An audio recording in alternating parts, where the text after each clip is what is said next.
Hello, welcome back. The title of this lesson is called What is a Vector? One of the most important concepts in all of physics because most of the problems we solve involve vector quantities. So even if you think you know what a vector is, and a lot of you do, but even if you think you know what it is, please stick with me to the end because I promise you that there's one or two things in here that maybe you never learned or maybe you can reacquaint yourself with, even if you already know what a vector is.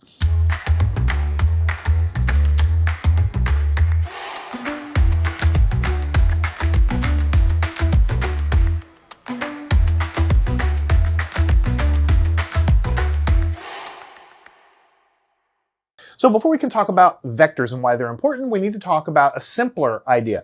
Basically, anything that you can measure in nature is going to fall in one of two categories. The first one is going to be a scalar quantity, and the second one is going to be called a vector quantity. And we're focusing on vectors here, but let's start out by talking about the simpler idea called scalar. A scalar quantity, and I'm going to write it on the board here, and I'll give you some examples. A scalar quantity is a quantity that's just a number that represents something. No direction associated with it. So let's think of some things that we can measure that, does not have any direction, just a number. So what we call these things, we call them scalar quantities. So what are some examples of scalars? And again, I could write the definition down, but a scalar is just a measurement that's just a number that indicates magnitude but no direction at all.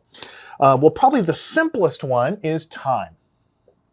Let me ask you something. You know, we might say, oh, time has a direction of flow, but forgetting about that for a second, if I'm just talking about elapsed time, right? Like 3 seconds has elapsed. You could technically say, oh, that's going into the future or whatever, but just forget about that philosophical aspect of it. There is no direction in time. In terms of, does time point east? Does time point west? Does time point north or south? What angle does time form with the x-axis? There is no such direction. So if we say time has a direction, we just mean that it always goes into the future. That's not the kind of direction I'm talking about. I'm talking about give me an angle and a length, a direction in which this time acts. And time doesn't behave like that. It's just a number. It's a scalar quantity. What would be another example of a scalar quantity? Temperature, right? I might tell you that it's 26 degrees Celsius at this point in this at the tip of my finger, right? And I might move a little bit over to this location, next to the other one, and say, oh, it's 24 degrees Celsius there. But there is no direction associated with temperature. It's just a number. And at every point in this room, in three-dimensional space, if you could put some goggles on and see the temperature measurements at every point, they would just be numbers. Temperature doesn't act that way or that way. It's just a measure of, we're going to learn later, temperature is the measure of the kinetic energy and the speed, essentially, of the particle, the atoms in the air and the molecules are moving. It has no real direction. It's an aggregate average over all directions, really. So temperature is just a number. It's a scalar quantity. What are some other examples? Energy. We're going to talk about energy later, but energy is either talking about the potential energy to do something or the kinetic energy of motion. But energy itself, in terms of how many, we're going to learn the units later, joules of energy we are experiencing or dealing with, it doesn't have a particular direction associated with it. What about mass? If I tell you that this marker, has, 15 grams of mass or something like that, does that have a direction? Is it acting up? Is it acting down? What angle is the mass acting with respect to the x-axis on a coordinate system? It doesn't make sense. Mass is a scalar quantity. And the last one I'm going to write down is pressure. Pressure. Pressure is just a number, right? Atmospheric pressure down here is due to the mass of the air sitting in the atmosphere of the Earth and exerting a force. But we don't say that pressure has a specific direction. We don't say that the pressure is at this point acting at 46 degrees down. Pressure is just a number. At every point in this room across the planet, there is a number that we call atmospheric pressure.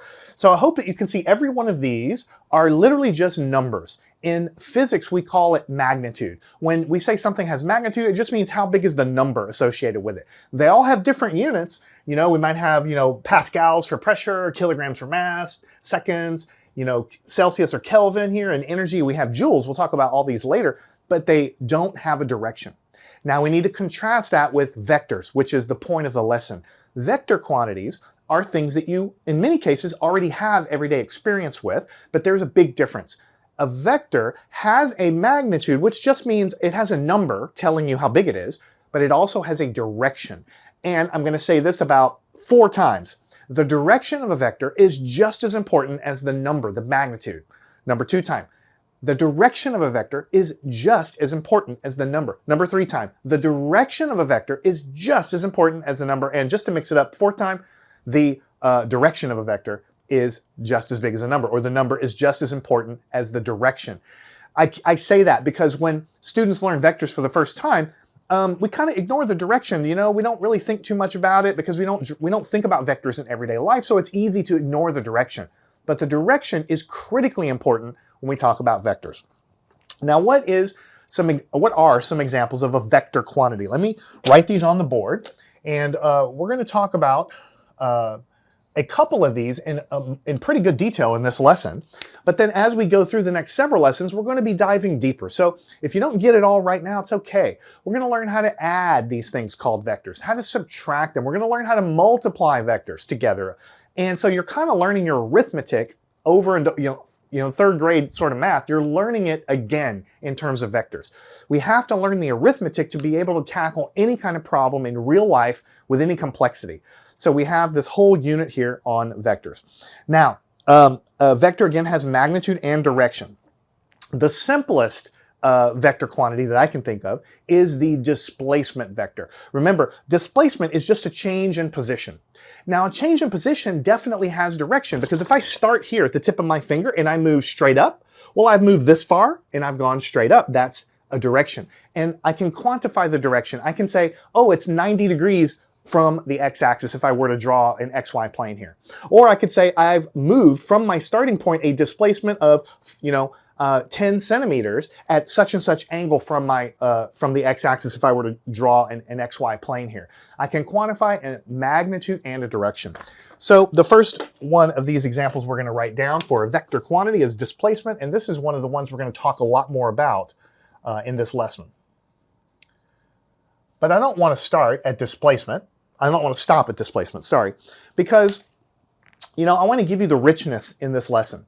So we're going to talk a little bit about magnetic fields, which are vector quantities also. We're going to talk a little bit about electric fields, which are, vector quantities also. And you might say, I have no idea what a magnetic field is. That's great. I've studied this for 20 years. I don't really understand what magnetic fields are either. And I challenge you, find me a physicist that says, oh yeah, I get it, I understand what magnetic fields are, and they're lying. They don't, because we understand the equations that describe these things called fields, but their underlying structure is not quite as simple as we paint it out to be in a freshman physics type of class, okay? So I'm just giving you a little bit of humility there. We all, we think we understand things. Really what we're trying to do is just describe the world. And so we have magnetic fields, which is a mathematical construct to describe how charged particles move around in certain environments, okay? But anyway, it is a vector quantity. It's a mathematical construct called a vector. Same with electric fields. But let's come down to earth a little bit. What other kinds of vector quantities are all around us? What about velocity?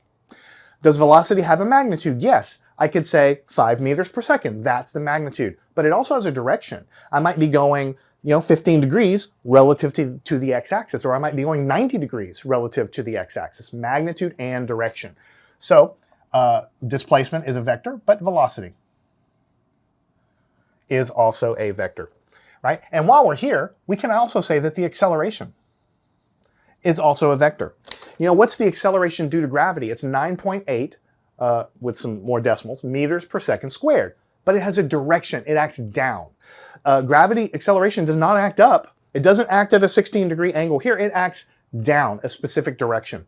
If I'm accelerating in a vehicle like a car, then I'm accelerating in a certain direction, either this way or that way. If I'm in an airplane, I might be accelerating, or a spacecraft, I might be accelerating in three-dimensional space in a certain direction, right? If I'm spinning a rock that's attached to a spring or a string, then there's actually an acceleration there as well. In circular motion, we're going to talk about the acceleration there. All right. Probably one of the most important vectors that we're going to talk about is the force vector. Now, we have a whole unit on forces, so don't get stressed out. This is just the beginning here, but I want to give you the roadmap. A force is basically a push on something or a pull on something, just like you would expect. We have our own units in physics. for forces, and we call them newtons. We're going to learn about newtons later, but in your mind right now, just picture an apple, a regular medium-sized apple. That's about 1 newton. So a newton is an everyday unit of force. All right, but forces have direction also, and they have magnitude. I can push this way with 5 newtons of force. I can push that way with 16 newtons of force, magnitude and direction. So in our list, the next one we talk about is force. And as you might guess, force is incredibly important in physics because forces cause things to accelerate and to change their motion. So we solve a lot of problems with forces. Now, I hinted to this a minute ago when I talked a little bit about magnetic fields. So I'll list here magnetic field and, of course, electric field. These are vectors as well. Now, I just want to give you a flavor of scalars and vectors and put them in one place so you can see the difference. The scalar numbers, the scalar quantities are just numbers, but these have no direction. But every one of these quantities has a direction that it's acting upon or that it moves to. So there's an implicit direction associated with it. All right. Now, what we're going to do next is we're going to talk here about the simplest of these vectors called the displacement vector because everybody can visualize a change in position. And then we're going to talk a little bit more about forces and even a little bit about electric and magnetic fields. But the point of this lesson is just to help you visualize what a vector is. And then as we go into the following lessons, we'll learn how to add vectors and subtract and do all the arithmetic with vectors. Once we have all of these tools in place, then when we get to the next unit and beyond, we can use all of these, and we will use all of these tools to solve any kind of problem in 2 or 3 dimensions. You need vectors to be able to do it because you have multiple directions involved. So let's talk about, in more detail than we just described, let's talk about the displacement vector. Displacement vector. All right, so it is a change in position, essentially. So what I'll say is it's a change, that triangle means change, in position. POS means position. So you notice I don't write complex definitions, okay? You could go in a book or someplace else and read the definition of displacement. It'll be a big sentence. I'm not going to do that. I want you to know what it is. It's a change in position. I mean, is associated direction with it. All right? So when we talk about a displacement, it's important for you to know that a displacement, I'll put displacement, it occurs from one initial position to a final position. So from point A and it terminates at position B. That's important, okay? When I say that I have displaced something or I have experienced a displacement, I walk out of my house and I experience a displacement because I walked to the mailbox. The initial position was the front door when I opened the door, and the final position was the mailbox. And so the mailbox might be at a 15-degree angle and, I don't know, 5 meters away or something like this, a distance and a direction and a distance, a magnitude and a direction, all right? But there's an initial position and a final position. So what we do with vectors, for all vectors, is we use these little arrows to draw the vector.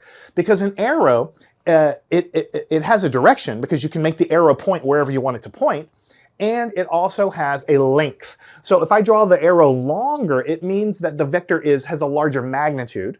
And wherever the angle I draw the vector, it means that that's the direction the vector is acting. So for displacement, you would literally draw a vector from the starting point to the ending point, and the length of the arrow would be how far you experience the displacement, and the angle of the vector would be the angle of the arrow that you draw. So let's draw a few of these, but keep in mind that it's always from point A to point B. All right, so for instance, here is a vector, something like this. Now what I'm going to do is I'm going to put a dot here, I'm going to put an A, and I'm going to put a dot here at the tip of this arrow, and I'm going to call it a B. So when I'm using the concept of a displacement vector, there's a starting position and an ending position. So if this were real life, then I might say that, if I were an ant or something and I were displacing from point A to point B, then I would say it's about, 10 centimeters or whatever it is, 12 centimeters at an angle, and you always measure angles in math from the x-axis. So if I drew an xy plane here, I would measure this angle. It would be like 50 degrees or 52 degrees or something like that from the x-axis, and it would be a distance or a magnitude of like whatever, 12 centimeters or whatever it is. So when you are mathematically writing a vector down, you really need 2 numbers. You need to know the length of the vector and you need to know the angle, right? but here we're not getting into the math just yet. We're just representing them as arrows. If I were to draw the arrow longer and the angle would be the same, then the magnitude would be a bigger number, but the angle would remain the same. The vector would be different there because why? Because direction is just as important as magnitude, right? Now, let me draw another vector here. And what I'm going to do is draw it kind of, I'm going to draw it kind of parallel to this one, and it's going to go from here up to here. Now, I'm going to label this one C, and the tip of this arrow, I'm going to label it D. But notice that if this is a displacement vector, I start at position C and I end at position D. The displacement in this situation is exactly the same as this one, because in this case, I still walk the same distance as this one, and I did it at exactly the same angle as this one. These two vectors, even though this is something that confused me early on, so I want to make sure you understand, okay? When you draw two vectors and they're physically separated from each other, right, on the page like this, but they're parallel, same angle, and the same length, then those vectors are effectively the same vectors. It doesn't matter that I've drawn one here and one here. Why? Because the vector that we're talking about is displacement. It's just representing how far you moved and what angle from your initial position. So here, I move the same distance and the same angle from my initial position. From here, measured from here, it's the same angle and the same distance from my initial position. So even though this arrow is in a different location on the board than this one, these represent the same displacement, because displacement is a change in position from a start to an ending point. So they're the same displacement. Yes, one is drawn here and one is drawn here, and students think these are different, right? Because they're drawn in a different location. But the location of the arrow on the board doesn't matter. In fact, later on, we're going to learn that we can grab these things and move them around to help us add these vectors. So we're going to be sliding these vectors around because the actual position where I draw it on the paper doesn't really matter in this case for displacement. It's just how far do you move from your initial position. So of course, if you're measuring the same distance and the same angle in both cases. In fact, I can draw a third one of these guys. I'm trying my best to draw it at the same angle. It's probably not going to be right, but I could say this is E, and the tip of this guy is point F. You see, I'm trying to, this is a little longer, so I apologize. I guess I could kind of shrink it down a little bit and maybe do something, maybe that's a little closer to this. These are all supposed to be the same length and the same angle. So vector EF is at the same length and the same angle as vector AB, which is the same length and the same angle as vector CD. And since we're talking about displacement vectors, these all represent the same thing, because relative to E, the ending point is the same distance and angle from the starting point. These all represent the same displacement from their respective starting points. So that's one thing. Also, in the back of your mind, keep in mind that we can slide these things around to manipulate them to add them. We're going to do that later. So the position where you draw it on the board is not as critical right now as you might think initially. Now, the second thing I want to talk to you about is something that's also very interesting.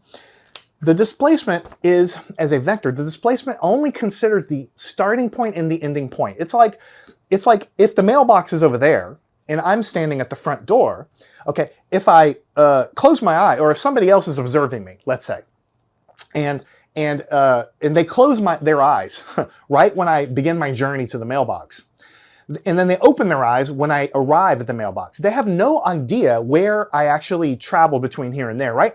We're saying we go from here to here along a straight line path. But a displacement vector really is just a change in position from the ending point and the starting point. What happens in the middle doesn't really matter.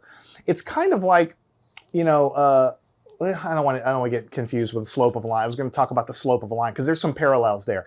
But really, it just boils down that displacement is the change in position from a starting to an ending point. The intermediate path doesn't matter. It's almost like your eyes are closed. You only care about the destination and the starting point. That defines the displacement vector. So for instance, if I draw this vector again from here and I go over here from point A to point B. Of course, I could travel literally in a straight path from here to here, and that would be a displacement vector from A to B, right? But in actuality, if you observe me starting at my door here and arriving at the mailbox, and maybe as soon as I start walking, you close your eyes. Maybe I go up here and then back down almost to the starting point, and then I finally make my way to the mailbox. But see, you closed your eyes. All of this junk right here doesn't matter at all because the displacement vector is only really that's what I was trying to say. It's almost like slope. It's x2 or y2 minus y1 and x2 minus x1. It's the starting and the ending positions that matter for a displacement vector. So this path doesn't matter at all. In fact, I may take a totally different path. I may, go like here and then way out here like this and finally end up there. None of this junk matters. All we care when we talk about a displacement vector is the starting and the ending position because it's really a change in position. So we use the vector to describe the change in position as if I walked a straight line because that's all that matters for a displacement vector. Now, that's about all I want to say about displacement vectors. We use them in physics, of course, but honestly, they're not as important as other vectors, in my opinion. I want to talk for just a minute. I could end the lesson here and say, okay, you understand what a vector is. Let's move on. But let's just take 5 or 10 more minutes to talk about a few other vectors in a little more detail. So we're going to talk about force vector. Now, I know we haven't had our lesson on forces yet, but I already said a Newton of force in physics is about how much force you feel in an Earth gravity environment from an apple in your hand, a regular medium-sized apple in your hand, okay? Let's draw a couple of different force vectors and see if we can learn something. Force vector. And the reason I'm talking about force vector instead of acceleration is that, or velocity, a lot of people can visualize velocity, movement, acceleration, movement. But a lot of people, in my experience teaching a lot of people, have a hard time visualizing force as a vector. They can understand how you push on something, and they understand how you pull on something, but modeling a force as an arrow doesn't make a ton of sense in the beginning. So I'm going to introduce you to that here. Because displacements are great, forces, you run into them a lot more with more complex problems, in my opinion. So let's say that you start out and have some sort of particle in some x, y, z coordinates in space. And at this point, I ascribe to it a force acting on this point. And that force is called F1. And notice now that I'm putting an arrow on top of the F1. The arrow here on top of the label indicates that it's a vector. Now, when I learned physics the first time, and I understood what a vector was, and I understood it, but I kind of ignored that they were vectors, to be honest with you. I didn't feel like it was that important, but actually I was wrong, and they're really important. So when you get into your math and you see the vector arrows and stuff, don't ignore them, because we deal with vectors in a little bit different ways, especially when we multiply them together. So you have to know which quantities are vectors and which aren't. And so this is telling you this thing is a vector. This is not a scalar quantity. It has a direction associated with it, and it has a length here. So what this might indicate, for instance, is that this is, let's just say I'll just write it under here. I'll say this is like a 3 Newton force. So 3 apples, right? 3 apples of force, and it's acting in an angle. If I wanted to, I could define some angle theta, which is about 45 or 50 degrees from an x-axis I could write here. And this force is acting at this point right here. So if this point represented a baseball or some ball or something, or even a molecule of oxygen gas or something like that, then that force would be a pushing or pulling force, however you want to think about it, applied at that point. The arrow just indicates how big the force is, in this case 3 newtons, and the angle is just telling you which direction it is pushing. So if this were a ball and you had a force here, you might expect it to accelerate or move this ball in this direction because that's the direction of the force. Now let's draw another force acting on a separate ball, but this time the force is acting this direction. And I'm going to call this F sub 2, vector arrowhead on top. And again, I'm going to tell you that this is again a 3 Newton force. Now, notice that in this case, I have the length of the arrow is the same. I'm trying to draw them exactly the same. The only real difference is the direction is different, right? So same length of the arrow, and the length of the arrow is supposed to represent the 3 newtons. If it were 5 newtons, the arrow would be longer. If it were 6 newtons, the arrow would exactly be double this length. If it were, 12 newtons, it would be 4 times that length. The length of the arrow represents how big of a force is acting there. But it's the same length, and it's different directions. So if you really think about this, the only difference between these two force vectors other than the fact that they're acting at a different position in space, right? Because this is, you know, some particle here and this is some other particle over here. But as far as the actual direction and the strength of the force, they're exactly the same. They're pushing with both 3 newtons. The only difference is the direction. But because that direction is different between the two, these things are different vectors. And you might say, oh, well, of course they're different vectors. You drew them differently. Well, yeah, but the thing is I'm emphasizing it to you. That's hopefully you understand that, and I'm happy that you are. But if it seems obvious, it's because I've been harping on it to you. Because a lot of teachers and books don't emphasize that magnitude and direction of a vector are equally important. In this case, the length of the vector, the magnitudes are exactly the same, 3 newtons. The only difference is one is pointing this way and one's pointing this way. So because they point in different directions, that is enough to make those vectors totally different. Yes, it's true, they're both 3 newtons, and so a lot of times we think in our mind, well, they're the same thing, they're 3 newtons, but because they're acting in different directions, it makes those vectors completely unequal to each other. I mean, yes, they're both 3 newtons, so a lot of people think, oh, they're the same force, they're equal, but they're not equal because the directions are different. So we would say that F1 vector is not equal to F2 vector, even though the number is the same, the direction is different. These vectors are therefore not different, or not the same, sorry, they're not equal. The only way to make 2 vectors equal is if the length, which is the magnitude, and the direction, both are exactly the same. Then the vectors are equal, like I showed you here. Length and direction is the same as length and direction is the same as length and direction, so these are the same. But these lengths are the same and the directions are different, so these are different. You cannot say they're equal, and they're not equal, okay? Let's take an example of how forces might act on a box over here, a bigger type particle here. So here we have a box, and if you forget what this is, I'm going to label it for you, box. Now what we're basically saying is that there's a force acting on this box. I could place the force anywhere I want, but let's just say that I tie a rope to the box and I start pulling on it. And so I'm going to pull at some angle. I'm going to call this force right here. I'm pulling. So there's some angle and there's some strength. Call it 3 newtons, 5 newtons, or whatever. So when I pull on the thing, I expect the box to begin accelerating in that direction and moving in that direction because the force is acting in that direction. And we can also say, if you want to think about it differently, is that this box here, instead of a pulling force, we can say that we can consider a pushing force acting like this. So in this case, I have the tip of the arrowhead sort of as the point of action here, and here I have the tail of the arrowhead as a point of action, but I think you can see that these two things are going to basically produce the same result, because the line of action here is basically the same between these 2 vectors. I haven't drawn it exact, but that's what it's supposed to be.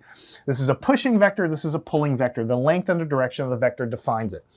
Now, the other situation that I want to show you about, in this case I had 2 force vectors, same strength or magnitude, but different directions. Let's look at a different situation of force vectors. Let's say I have a vector like this, and this is called F1, acting at this point. And let's say that this vector is a 3 Newton force, which is not exactly to scale with that. So I guess if I wanted to make it to scale with what we had before, I'll just make it a little bit longer, trying to make it, you know, a little bit longer, like this. There. Let's draw another force vector right here. And what we're going to do is, I'll try my best. That's about 1 length. I'll try to make it another length long, something like this. I'll call this F2 like this. And I'm not a human computer, so I can't draw them perfectly, but I'm going to tell you that this one is a 6 Newton force. So this arrow is exactly twice the length of this one. That's what I'm trying to draw, but it's not exactly perfect. It's exactly twice the force, so the arrow is twice as long, but the angle is exactly the same. These are parallel with each other, right? So these are the same direction for the vector. Same direction, they're parallel, but they're different magnitudes or lengths, different forces, different amounts of force, right? So even though they're pointed in the same direction, they have different amounts of force, double the force in fact. So because of that, of course, this makes them totally different vectors. Because the only way you can have 2 vectors equal to each other is if their magnitude is the same. In this case, force has to be equal and the direction has to be equal. I'm highlighting 2 situations. Here, I have a situation where the lengths are exactly the same, but the directions are different. So these are totally different vectors. They're not equal to each other. Here's the opposite situation. Same exact direction, but the length of the vector is different. Totally different vectors. I'm trying to highlight to you that you have to have both quantities of a vector equal in order to make the vectors equal. Because a lot of times when you learn vectors initially, you kind of ignore the direction part of it. And a lot of students would say, oh, these are the same because they're both 3 newtons. They're not. They're completely different from each other. All right. Now let's talk about, we're done with forces for now. We're going to come back to forces at great length later. Let's talk about velocity. Right? Velocity. We always think about velocity being meters per second. It's true. That is the amount of distance per unit time, meters per second. However, velocity also carries the direction information, the direction of travel. Are you going 5 meters per second this way, or are you going 5 meters per second that way? That's totally different vectors because totally different directions. Even if you're traveling the same speed, the word speed just means the number, right? Speed is just how many meters per second, right? That's the scalar quantity, the number. But the direction, when you include the direction, that is what we call velocity information. So exact same situation holds, right? You have some dot right here, and you are, this particle, whatever dust particle, whatever, is traveling in this direction with this length of an arrow. So it could be like 6 meters per second at 30-degree angle from the x-axis. That is what we call its velocity vector. We could have another situation where a particle right here has a velocity vector much bigger. We call that v sub 2. We'll call it v1 and we'll call it v sub 2. Again, acting on this particle, this could be 15 meters per second or whatever, and at a much larger angle. This could be 90 degrees from the x-axis if I were to draw an x-axis. So this could be like 100 or 120 degrees from the x-axis there. Magnitude and direction. Now before I go on, because I do want to talk a little bit about magnetic fields and kind of like do some cool stuff talking about things that you don't normally see until later. We're going to talk about magnetic fields in just a second. I want to take a moment to impress upon you something very important. When we talk about, let me go back to the velocity. When we talk about this arrow representing the velocity, you see how the arrow takes up space on the board. The velocity is not acting over this distance here. What this is saying is that at this point, this particle is experiencing a velocity which is a direction and a number, and it's acting this way at this angle with a certain number of meters per second, okay? This particle is experiencing velocity at a certain angle at a certain number of meters per second, a greater amount of meters per second than this one. But the length of the arrow is used to represent the amount of meters per second. Longer is higher.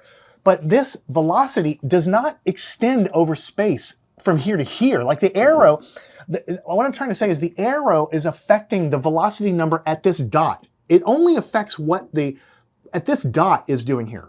In other words, if you could imagine every particle in this room, every individual molecule of oxygen or nitrogen or whatever in between the camera and me, if you could put goggles on and see the vector field is what we call it. All of these trillions of particles would have their own velocity and their own, which would be speed and direction. So you would see little arrows everywhere. But if the arrow was longer, if it extended from here to here, it doesn't mean that the velocity is over space. It just means that it's acting at this point with a higher number. So I want you to make sure you understand that these velocity vectors, they don't say that this velocity is acting over this amount of space. It just says that there's a velocity at this point in space, at an infinitesimal dot, right? And at that dot, something is moving this with a speed and a direction. And the diagram we use is to help us visualize what's happening. But the arrow, it extends from here to here. It has nothing to do with the distance from here to here. It's just telling you the speed and direction at this infinitesimal dot, right? And the same thing is true with these forces. If I put a bumblebee right here, or a ping pong ball, and I draw this force, which is 3 newtons acting at this angle, right? The force is not acting over this distance. Like this could be 5 centimeters in real life. It's not acting over a distance here. This is just telling me that at this infinitesimal point in space, I'm pushing with 3 newtons at this angle. And right next door, I could be pushing with 5 newtons at a different angle. And right next door, I could be pushing at 6 newtons with a different angle, and a different angle, and a different angle, and different force. Everywhere in space. If you could put your magic goggles on, you would see arrows everywhere. But the arrows only represent what's happening at that infinitesimal dot in space. Magnitude and direction. Okay, so when you draw a long arrow, it doesn't mean that it's acting over 5 meters or anything. It just means that that's representing what's happening at an infinitesimal dot in space. Right, that's what I want to get across. Now let's have a little fun. You could probably stop if you want to, but I encourage you not to because, you know, we have to wait, I don't know, 15, 20 chapters to talk about electricity and magnetism. Let's talk about it for a second, right? Let's talk about it for a second. Everybody has heard about a magnetic field. So what you may not have learned, and maybe you have in the past, is that magnetic field is a vector. Vector. In fact, we don't just say that it's a vector, we say that it's a vector field, right? Because at every point in this room, just like there's a temperature everywhere, and there's a pressure every single infinitesimal point in this room, we also say that there's a magnetic field at every single point in this room. There's a magnetic field everywhere because photons are hitting me, the sun is influencing us, the earth has its own magnetic field which is permeating everything. So at every single point in space, if you put your glasses on, you could see the magnetic field everywhere, arrows everywhere. And the arrows might be lined up, they might be twisting and turning and changing in time and all kinds of things, but at every point in space is a vector. We call that a vector field because it's a field of vectors. That's really what it is, a field of arrows. But if we look at the simplest kind of thing that we learn when we're kids, we have this thing called a bar magnet, right? And we said, oh, there's a North Pole and there's a South Pole, and you learn all this stuff. You put the transparency and you sprinkle the iron filings, right? And you see the iron filings make these nice loops. So we learn when we were kids that there's these nice loops that go from north to south. You know, if you haven't done this, maybe you should. It's fun, you know, and all that kind of stuff. Now, we draw it like this, but actually the magnetic fields go on forever. They just get weaker and weaker the farther away we are from this magnet, but the loops literally go forever. They just get weaker and weaker, right? But these loops, what you don't really learn when you're a kid is that they have direction associated with it. The field is a vector. It has a direction, so it comes out of the North Pole. And these arrows are representing the direction, and they are terminating into the South Pole like this. So I go down like this and down like this. Now, again, when I told you in the beginning of the lesson, nobody really knows what a magnetic field is. People will laugh and say I'm crazy, but it's true. Because these are mathematical constructs, right, to represent what we have in reality. All we really know is that when you have a magnet, it attracts things. And if you have a magnet and you shoot an electron at it, it's going to deflect in a certain way, right? And so we have this quantity called a magnetic field, which we say is emanating from the magnetic material. And from knowing what the magnetic field is, we can then calculate how an electron is deflected based on the field strength. But the magnetic field is a construct. It's like, you know, how would you describe color to somebody that has no eyes? Not even someone blind, but just has no eyes. Like, how would you describe that? So, or how would you even describe the magnetic field to someone who has no eyes? Like literally no eyes, they've never seen anything. How would you describe that? It would be very hard. So I don't know why I mentioned that, because it's kind of like a philosophical question, but I guess what I'm trying to say is when you go deep enough in physics, the things that we write down and say, there's a magnetic field here. Well, it's really a construct, a mathematical tool that we use to calculate things. It's a good model of reality. And we say that there's an invisible field that goes from here to here. We don't just make it up because it sounds cute. We make it up because mathematically it helps us calculate what happens. When we shoot protons and electrons and they veer and they curve, we're going to learn that they curve in a magnetic field. We can calculate precisely how they curve if we understand how to write down the magnetic field and how it interacts with electrons and protons that are moving. We'll learn about all of this stuff later. For now, just know that there is a magnetic field surrounding it and there's these field lines. Now, how does this get back to what a vector is? Let me redraw the bar magnet, right? North, south. How does this connect back with what I basically said about vectors before? I told you a vector is at an infinitesimal point in space, it is a strength and a direction. So when we connect these things like this, what we're basically saying is if I had a magnetic field meter and I measured it right here at this point, infinitesimal point right there, what would it measure? I would measure a magnetic field acting with this strength and at this angle, let's say.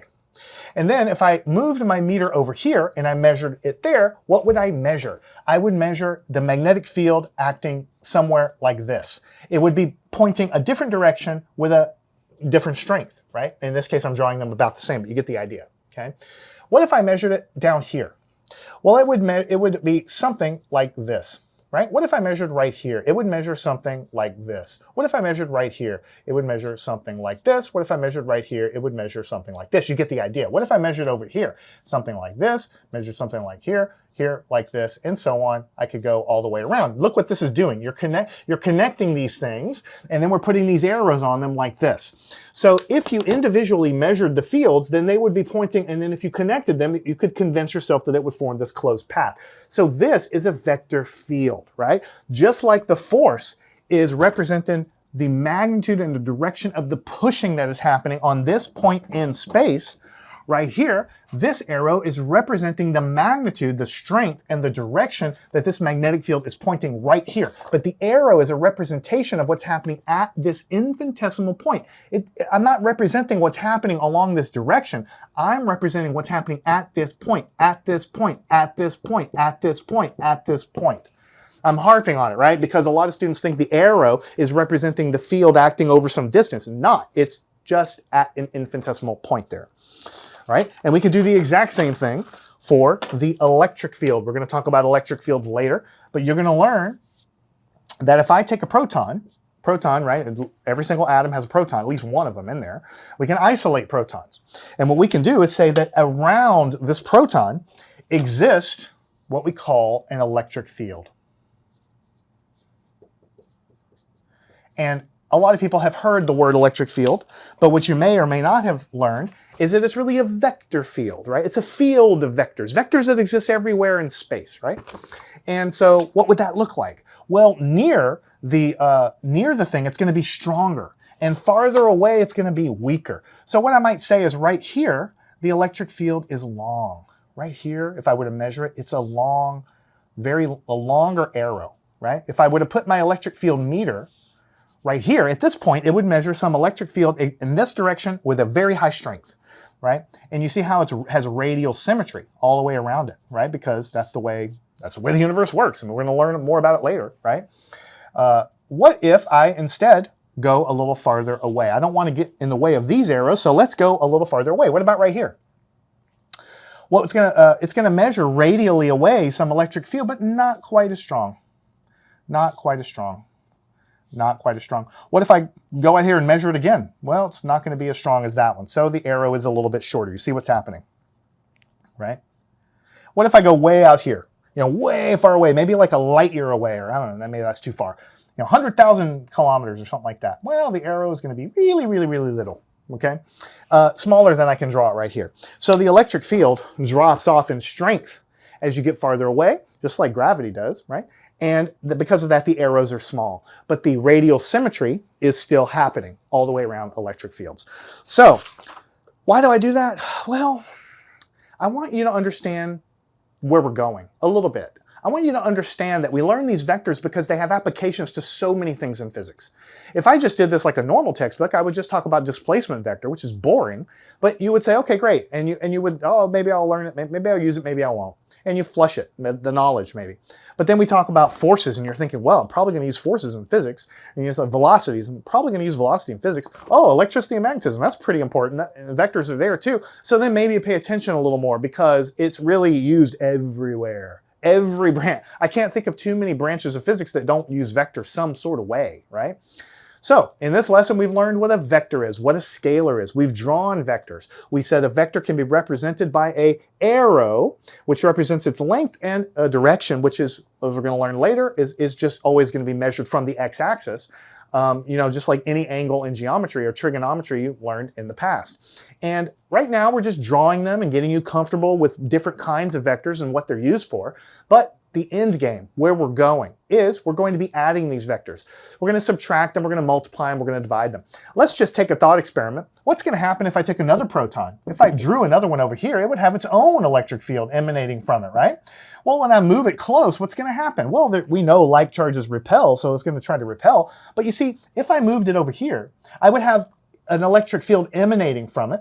And this one, of course, has an electric field emanating from it. So if I wanted to know if I had this guy right here, if I drew, some other thing here and had some kind of electric field kind of going out like this, right? You see over here, then you might guess that there could be an electric field this direction that's coming from this one. So how do I figure out what the total electric field is at a point in space between the charges? Well, I got to add these vectors together somehow. But I can't just add the numbers because the directions matter too. Because this is pointed in this way and this is pointed this way. I can't just add them. The arrowhead, the direction of it, is just as important as the magnitude. So I have to figure out how to add these things together. This is electric fields. You might say, well, that's a long time in the future. But you might also say, well, what about forces? What if instead of one force on this box, what if I had a second force? Like at this point of application, it's pulling the box this way. I have another rope and I pull this way with F sub 2. So now I have one rope this way, one rope this way. What's going to be the resultant force?